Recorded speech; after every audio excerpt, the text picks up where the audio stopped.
Good afternoon, everybody. I'm Dr. Heather Denniston, and with me today is Allison Ochnuk from Curable.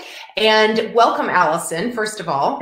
Thank you. Thanks for having me. Yes, of course. I am beyond elated to have you to interview. I have so many questions for you, and I want to share with viewers why you are sitting in front of them right now. Is it okay if I go ahead and do that? Please do, yeah. So many of my viewers know that I have a couple of chronic pain conditions, and I manage those super successfully through diet and exercise and meditation and mindfulness and sleep and all of the things I promote on Well Fit and Fed. However, I still have issues, and that is okay, but I am always looking for other options and opportunities of ways to further improve the way I feel in my body, both from a pain standpoint and just an overall knowing and understanding my own self and my own body. And that's where Curable entered. And so Curable is what I learned about it from a girlfriend who went through it because she had a chronic condition of vestibular migraines, and she had such profound results. I'm like, what is this all about? And so I professionally and personally signed up for one of your small group programs and am in week 9 of 12 of that program, and am so excited to share this information with anybody out there who is either in chronic pain or knows somebody in chronic pain, because that is the subject that we're going to touch on today, and this very innovative approach that you guys bring to the table. Yes. Great. Well, yes. I'm excited to be here. Great. So Allison, you are a VP for Curable, and can you just share a little bit about your journey, and then we'll talk a little bit about how Curable came to be. That sounds great. I came into Curable actually as one of the very first users of the program. So I think, Heather, most of your users are over women over 40, right? So Mm-hmm. I ticked those boxes, but I started having chronic migraines in my late 30s and stumbled upon Curable. I actually knew one of the founders and ended up being an early user, and just had transformative impact for my own chronic migraines. And happy to describe that in any detail as it's useful as we go forward in the discussion. But that was kind of my inroads. And then as we were launching the groups program, I have a background in education and kind of group organizational kind of things. And so I joined the team, and I've been with the company for about a year now, really running this group program. That's wonderful, and thank you. Yeah. And so you, as a client of Curable, found, and I love the name Curable because it stimulates reaction in people. And can I share a story about it? Because, you know, I'm like a non-smoker. I'm telling everyone about it, right? It's like, oh my gosh, you have to try this. And I went to a girlfriend of mine who's a severe depressive, and she got pretty resistant to the name because she's like, well, depression is a lifelong issue. You can't cure it. Why would they call it curable? So I want to hear your answer on why we use the term curable as the name of the company.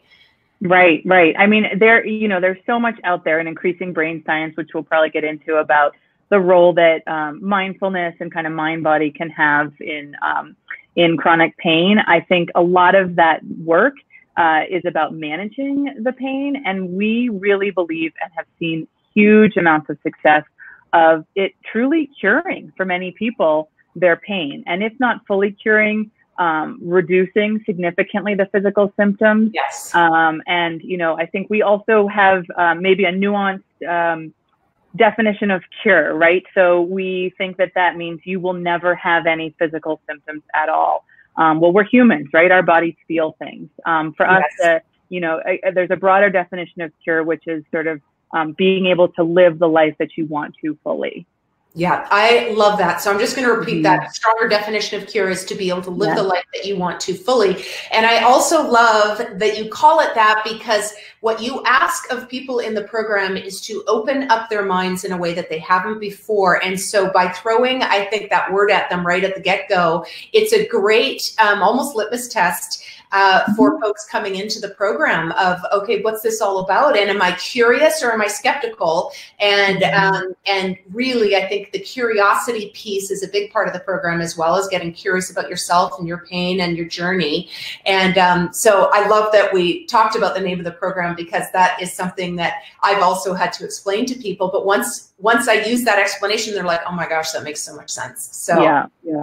And I think it also speaks to a big part of our methodology, which is empowerment. So feeling like we can truly put people in the driver's seat for what this journey is. So much in healthcare, we're kind of at the whim and the kind of a passive response to what the medical world is telling us. But we believe that you truly can be, and I've seen it for myself, in control of your destiny. Yeah, and that is fantastic, because as chronic pain sufferers, sometimes we don't even realize we're not even in the passenger seat, we're in the back seat.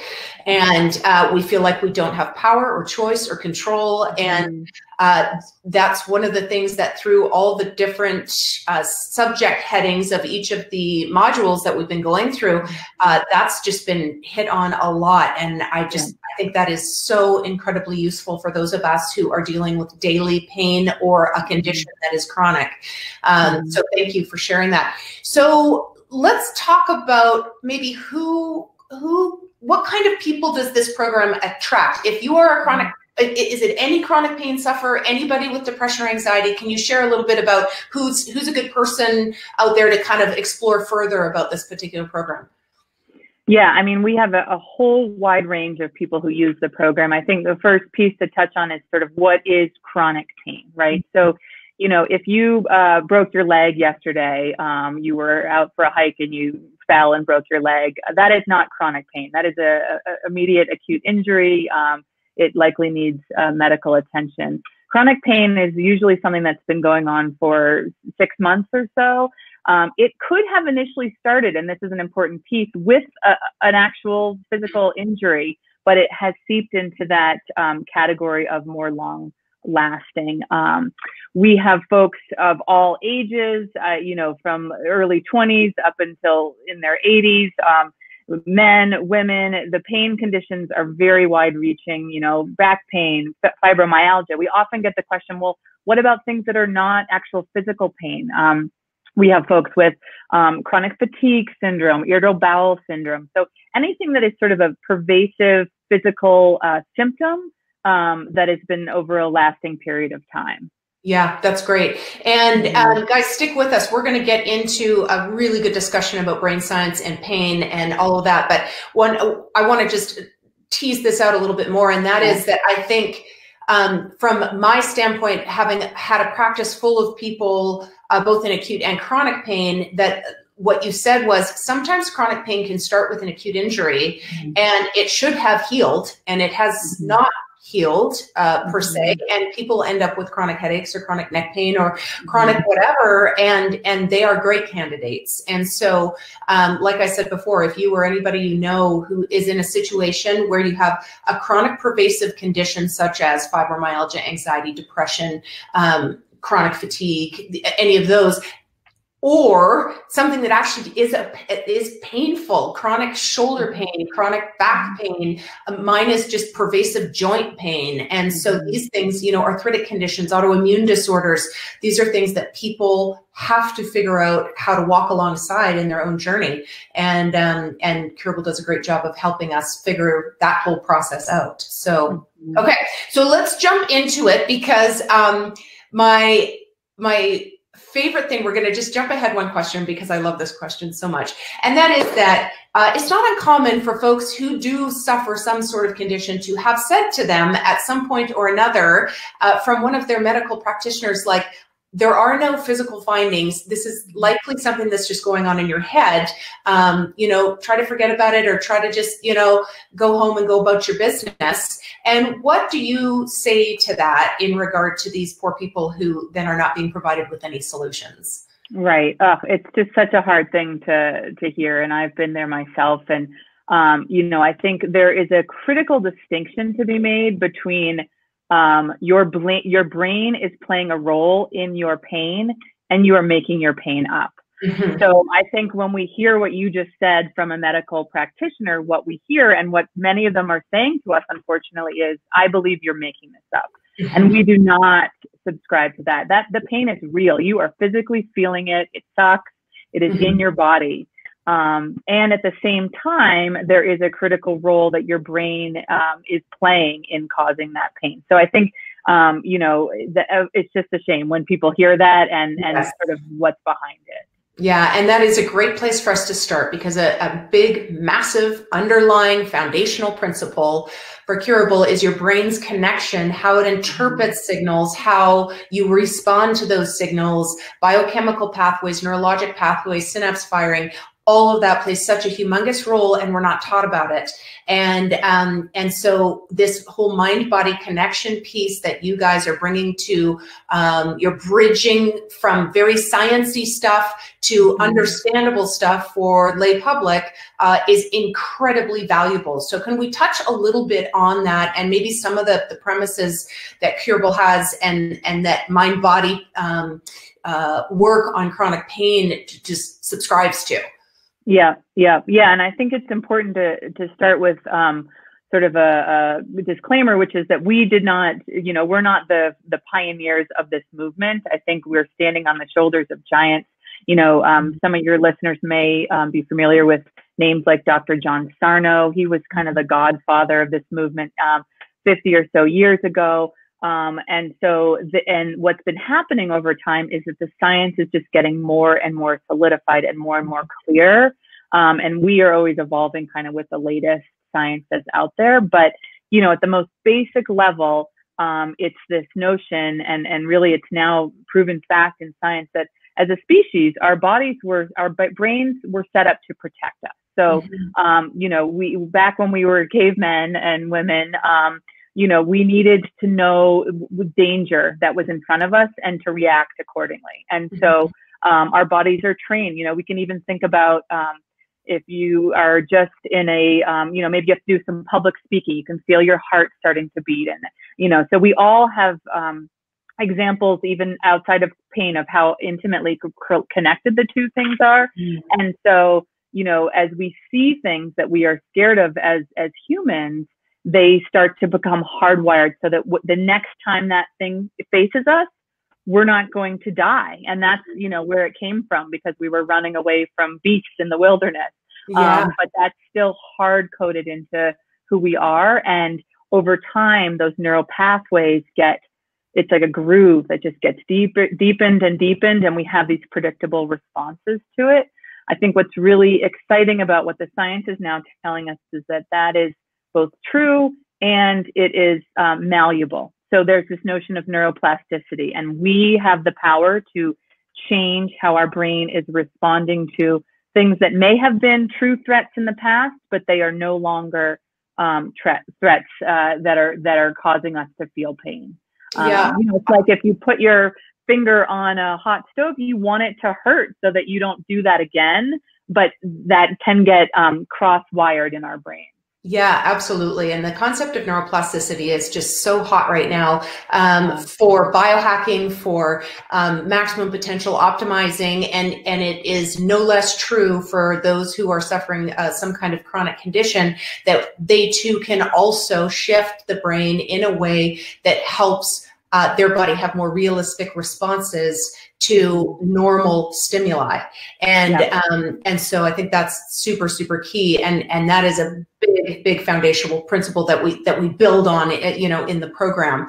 And so I do love that. Could you tell the story, because I'm not going to do it justice, the TED Talk about the guy walking, because that was such a great illustration of how, because some people have their hard time getting around going, well, now my low back fires every time I'm in a chair. So why is it doing that? So this is such a great illustration. So share that story if you don't mind. Yeah. So this is this guy, Lorimer Moseley. We can put his name somewhere, because there's a lot of great stuff that he has out there. He's from Australia, and he's one of the thought leaders in this work. And he was out in the bush, as he says, Australian. And I hope I'm going to get this right. So correct me if this first part I'm forgetting, but he actually either was or at risk of being bitten by a snake. A snake was in the bush with him. And I think the first go around, he actually did get bitten by the snake. Yes. Yes. So he ended up in the emergency room, you know, had really a near death experience. But if you think about how that actually hit his body, it was a light brushing of the snake by him right before it bit him. Yeah. So that got lodged into his brain. And then he was out for a hike, you know, a year or so later, and a little twig just brushed, and it triggered in his brain the exact same, you know, fight or flight memory, because again, it's our brain trying to protect us. And his brain was thinking, oh, there's a snake. I am about to get hit, you know, bitten, and I don't want to die. And he became completely, he couldn't move. And so his brain had the response of telling his ankle that this is the same thing that happened to you when you were bitten by a snake. Yeah, I love that story, because I can kind of keep coming back to that, thinking about, you know, our brain is patterning for safety and protection. Mm-hmm. However, sometimes it gets a little bit out of control, and then we have to very consciously use exercises and practical tools that you guys give to kind of help shift it and go, no, I'm safe. Right. I'm okay. So that's a great segue. Can we start talking about a couple of, you know, these people are probably kind of going, well, I have chronic pain, but I still don't really understand what you guys do. So what are a couple like just simple practical tools that you start out with foundationally in the program? Yeah. Yes. So, I mean, there's sort of, I'd say 3 or 4 categories that we suggest, and you do it through a lot of quick, easy exercises. So you're right. It can sound sort of weird and wooey, and, you know, what does this practically mean? So one of the biggest categories is education. And that's kind of some of the stuff that we've been talking about, like take it out of the surreal into the practical science behind it. And actually for many people, it's funny, that's all they need. One of our co-founders had chronic back pain, and he read one of these John Sarno's books, Dr. John Sarno, and his back pain went away. I am not one of those people. I had a long journey of working with many different strategies, and I'm always sort of don't like putting that story out there because it sounds too good to be true. But there are a lot of people for whom, if they just understand the science, their brain shifts the way it's working. Another big category is brain training. So really starting to retrain the brain. I think, Heather, we had emailed or talked about this word swap, maybe, topic, which is a really popular example of that we use. So really shifting the way that your brain defines and labels your physical experience. So we all, you know, will often get down in the dumps. Oh, my pain is so bad today. I've got so much pain in my body. There's actually this exercise we do, which is as simple as changing the word that you use. Mm-hmm. So, oh, I'm experiencing discomfort, or this sensation, you know, is moving through me. Mm-hmm. We actually have a lot of people in our community who have taken to this word bananas. It's like this cult component of Curable that people have retitled their pain bananas. So, oh, my bananas are really bad today. And even just doing that lightens the mood a little bit. Yes. Which, believe it or not, actually changes. It's like this virtual cycle. So you change how you define the pain, and the pain changes how you then feel it. Yeah, and can I expand on that? Not expand. I'm just going to kind of reiterate, because I think this is one of the most powerful tools I have found, is that when you say, oh, my pain is so burning today, your brain has a picture of burning. It reacts to that picture and further exacerbates the concept of burning in your body. So I think that's really key. And so, and then pain, you have a feeling about what pain is like. So it's like this vicious cycle, because as soon as you say it, your brain goes, oh, pain. And it starts sort of exacerbating that. And so I love it, because I did stick on the word bananas. So I say my bananas are less than optimal today, because my brain likes the word optimal. And because that's a positive word, or you know, that is less, it's less wonderful than I would like today. You know, my brain isn't going to be negatively responding to any of those words. And I have found that tool to be very helpful. And especially when talking to family who have heard me say, I'm in pain, I'm in pain, I'm in pain, I'm in pain. They see it in my face. It's a whole different look to it. So thank you for sharing that one. I think that's a great. Was there more to say on that particular tool? No, I don't think so. I mean, we do a lot of just, you know, another one we do in that category is gradiated exposure. So training your brain not to be scared of activities that you have put in the scary category. And that is often just very slow, gradual dips into, you know, those types of activities. I think a category related to that, and this gets back to kind of our relationships with doctors, is when you ask your doctor, you know, can I go for a hike? I have an ankle that tends to act up with pain, and I've learned to ask my doctor, there's a difference between, will this hurt? And is this dangerous for me? So sometimes we do things that may hurt a little bit in the moment, but that is different than making a structural damage worse. Yes. And sometimes we need to take a risk and try things in a very gradual way to see what our bodies are capable of. So that's another thing in that brain training category. Yeah, that's great. So let's touch on graded exposure a little bit more, but also just your point there, because as a chiropractor, I wish I had had that question in my head for people, because I dealt with people fear avoiding activity because of their pain levels. And I wish I could have said, yeah, it's going to hurt. It's not going to make it worse. I want you to do it anyway. And so that would have been a powerful tool to have. And I think those of you who do are suffering with pain, and if you can ask yourself, you know, I'll use an example. My sister won't mind this. She her understanding right now is that she can't sit in a movie theater for a movie. So she doesn't go to movies anymore. She loves movies. And so graded exposure might look like just going and trying for a little bit and just staying in your body. And then maybe you leave, or maybe you stand back and you try to just expand that. In my group, someone that created a stress response for them, that it was too terrifying. So the advice to them was just visualize it then. Just visualize longer and longer periods sitting, watching a movie. Watch someone watching a movie on TV. So your brain gets used to the idea of, oh, that's safe. That's, you know, it's really not, you know, going to make you so much worse. Am I on track with that? Definitely. Yes. Yes. And it's gradual. You know, we don't encourage people like, oh, go run a marathon, you know, and you've never gotten off the couch. You need to take baby steps and listen to how your body responds to it.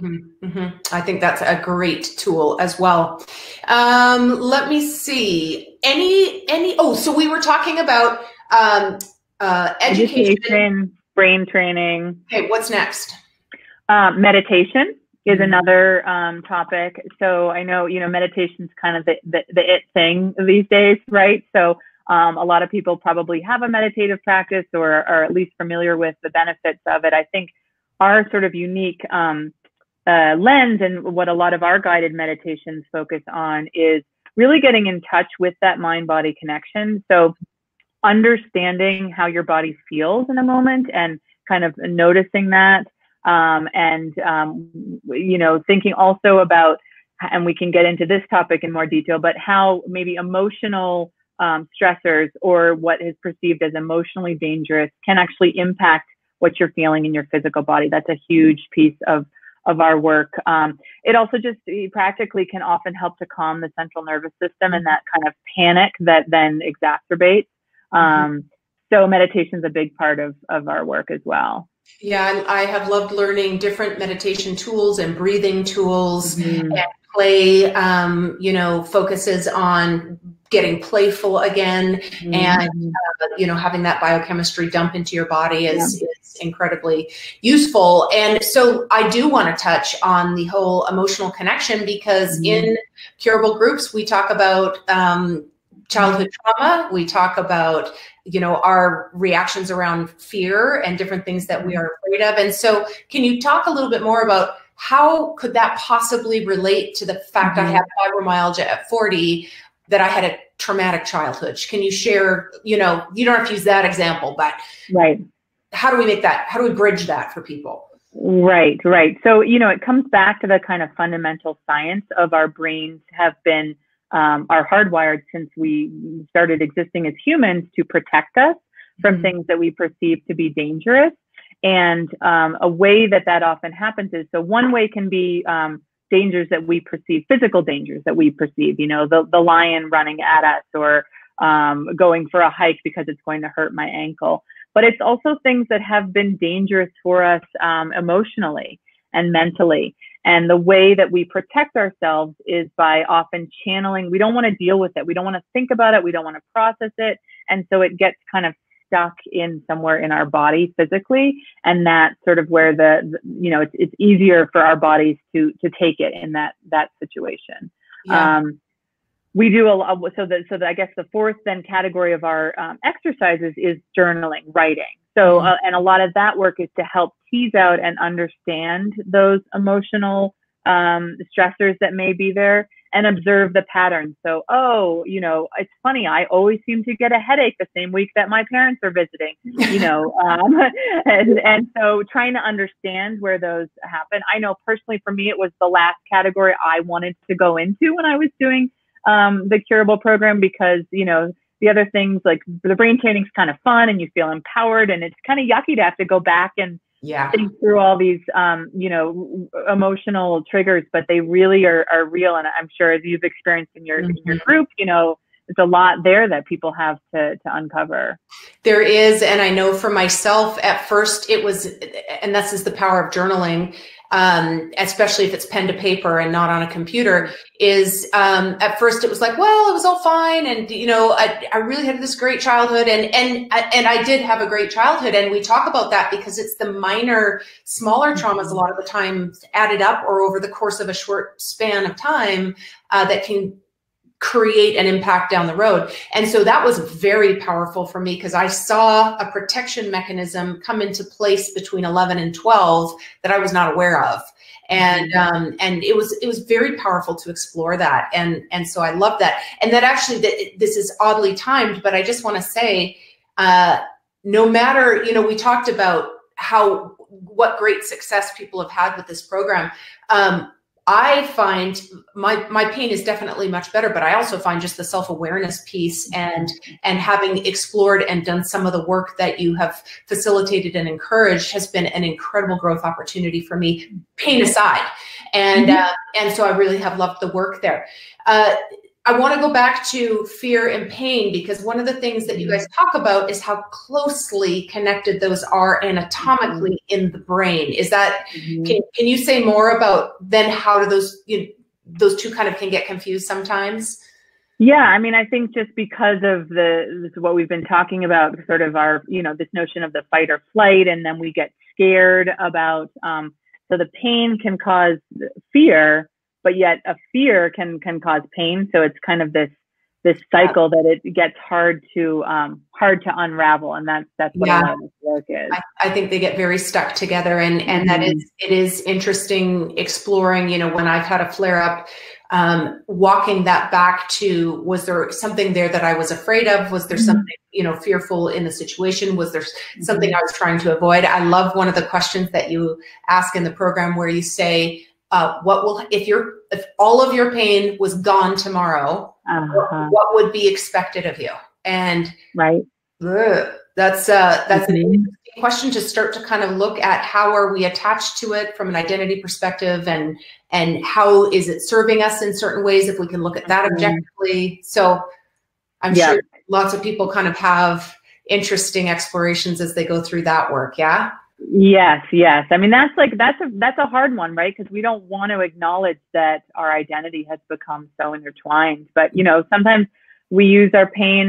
It's a convenient way to get out of things that we don't want to do. Yeah. And so it's, unpacking that. And nobody wants to be in pain, but we kind of have some learned patterns of behavior that are so intertwined with it. Yeah. It's great work. And so, the Curable program is entry level is a free app, correct? Yep. And so the idea is you sign up, you try it, and then you can sort of see if it feels like a fit for what you're dealing with. And the amount that was on the free portion of the app, I was just engrossed. There was, and I didn't even get through it all before I joined up. So great content there. And then you have sort of a buy-in where you get access to the full library. Is that right? Yeah, exactly. Yeah. So you can kind of navigate through exercises in these 4 categories that we talked about. But you're so right. There's a ton there. You don't even have to, purchase an app. You there's a lot there you can just especially on the education side, and really understand the science. I've really enjoyed doing that a lot. I went ahead and joined the Curable group for a couple of reasons. One is I knew it was going to be a much deeper dive. I also knew it would hold me accountable because with the group, you have a 2-hour video to watch, and then you have a 2-hour group class that you all meet and support each other, and you go through specific questions. And so that for me has been very, very powerful and a huge accountability tool for getting the work done. And so that's why I participated in that. So that is the third level. Third tier is getting into a small group of 12, and you have a facilitator, well-trained person who kind of runs the program while you're on there. And then the video content is super high quality. So I love that as well. So any other techniques or little tips that we can give our viewers or audience today before we start to wind down? I mean, the only thing I guess I would share is, you know, just one of our taglines, which is that recovery is not a straight line. So, and I can speak from personal experience around that. This stuff takes time. And I think sometimes it can be frustrating if, you know, you want a quick fix, or, you know, you think that it should be an overnight thing, but it really, if you kind of stick with it and sort of have that, you know, intentional commitment, it does work. But, you know, to not get frustrated if you think, oh yeah, I believe in this, I'm going to dive in, and then a couple weeks later, you're not magically healed. Some of our users are, like I said, I was jealous about those folks, but most of us, you know, it's a longer journey, but it really works if you work it. Well, and I've loved, like I said, the personal growth along the way, aside from the response. And so I think it's great. Well, this was a really good discussion on chronic pain, and I love all the brain science that's coming out right now. It's so big. On one of the other shows, we had James Garrett, who's doing something called the Deep Change Project, and his whole thing is looking a lot of this brain science and neuroplasticity and how we can change our brains. And so for those of you who are out there, I'm going to just show a link here that if you want more information, and in fact, Allison has been kind enough to give us, I think it's 30% off, is it, the program? I think it might be 40. I'm not sure. Okay, well, that's awesome. So we'll put this link down below, and you'll want to click through there just to check things out and use that in order to get the 40% off that they've been kind enough to share with our viewers who may be interested in the program. And so I think we have covered the ground we wanted to cover. Allison, do you feel like I missed anything, or do you think we got it? No, you're a great advocate for this work, and I just thank you for having me on. And yeah, it's been a pleasure. Yeah, it really has. And I know we'll be in touch ongoing, just because I do have just such a strong support for the program and the work that's being done there. So thank you so much, Allison. Everyone, go have a great weekend. And I think our parting idea to you is watch your words, watch how you're talking about your pain, watch how you are describing how you feel. And if you do nothing else, then start to reframe that to a more positive and light verbiage. So thanks, everybody. Have a great weekend, and we'll see you again next Friday at noon PST, where the Junk Show is live every Friday and lives forever on YouTube on the Well Fit and Fed channel. Head over there to subscribe so you don't ever miss a show. Thank you, Allison. We will see you again soon, and goodbye, everybody else. Have a great weekend.